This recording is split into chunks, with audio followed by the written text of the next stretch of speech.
In this video, we're going to show you how you can prepare a working solution from a concentrated solution. So here we have a 25x TAE buffer. It's concentrated 25 times more than our working solution, which is 1x. So we need to dilute the solution. And for that, we can use a graduated cylinder to measure the volume we need. And we also need a volumetric flask, which will store our final diluted solution. By doing a little calculation, we were able to find out that we need 40 ml of concentrated solution to make 1 liter of our working solution. So in order to do a 25:1 dilution, we need to find the initial volume we need. And so we can use CI/VI equals CF/VF. We isolate for the initial volume, and then we find out that it's going to be 1000 ml divided by 25, and that's 40 ml.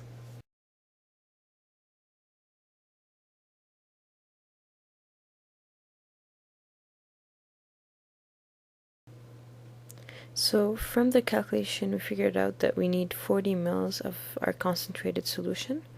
So here we add 40 ml of the 25x TAE buffer. We have to make sure that the meniscus is just above the 40 milliliter mark when we're adding the solution. It's good practice to put our solvent first in our volumetric flask. In this case, it's distilled water. And now we're adding the concentrated solution to it. So after that, we mix it by rotation to make sure that the solution and the water mixes well. And it's very important to rinse our graduated cylinder so that we collect all what's rest of the solution that was still in the graduated cylinder, and we add it to our volumetric flask.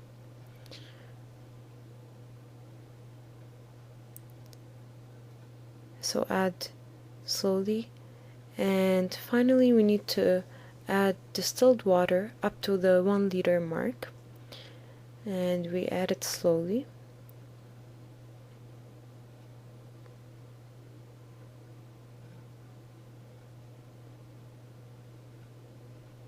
And now the solution is diluted to 1x.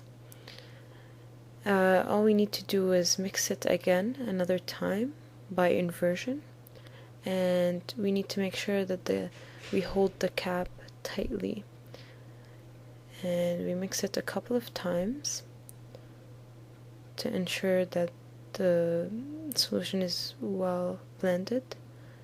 And the final step is to label our solution by the name and the concentration, so TAE1x, and we initial it and we put the date as well.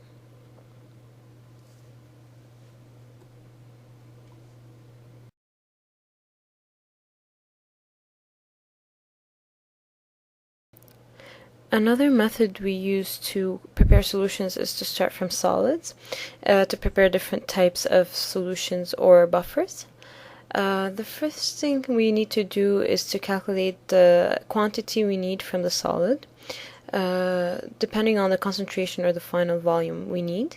So for example, if we need 100 ml of solution, we measure out the quantity of potassium phosphate we need, and we need to have our solvent ready, which is water in this case, and we put less than the final volume of water so that when you add the solid, the volume of the solution will increase. And so generally we start with 80% of the final volume. So here we have 80 ml of water on the magnetic stirrer, and we have a magnetic bar to keep stirring the solution to keep it homogeneous. Now we're going to add our solid to the water, and it's important to rinse out the weighing boat so that the solid does not remain sticking to the weighing boats and we get all the sample. And now we have to wait till the solid dissolves. If we don't need to adjust the pH of the solution. We can go ahead and add the water till the final volume. However, the beaker we have is very imprecise, so we need to use a graduated cylinder or a volumetric flask like what we did with the buffer in the previous video.